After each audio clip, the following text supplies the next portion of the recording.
ఎప్పుడైతే మళ్ళీ మీరు డీవీసీ అడుగుతున్నారో domestic violence of on women కింద, అది గృహహింస చట్టం కింద ఒక గృహంలో మహిళల పైన జరుగుతున్న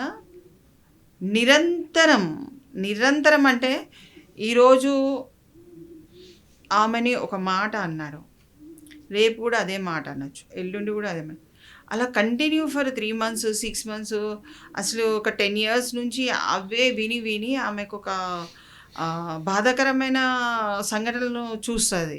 నీ తిండి ఎప్పుడు బాగలేదంటే ఎప్పుడు బాగుండదు, నువ్వు చాయ్ ఎప్పుడు బాగలేవు, నీ ముఖం బాగలేదు, అసలు నువ్వే బాగలేవు అని అంట.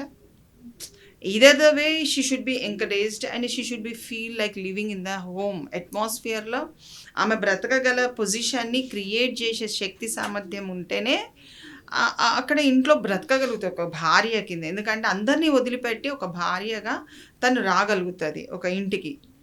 అలాంటి అమ్మాయిని నిరంతరము హింసకు గురి చేయడం వలన అది గృహహింస కింద వస్తుంది.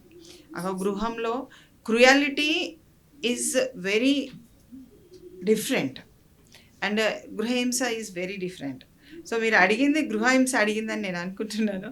సో గృహహింస అది సెక్షన్ 12 కింద వేసుకోవచ్చు, ఈవెన్ మేల్ కూడా వేసుకోవచ్చు, ఫీమేల్ కూడా వేసుకోవచ్చు.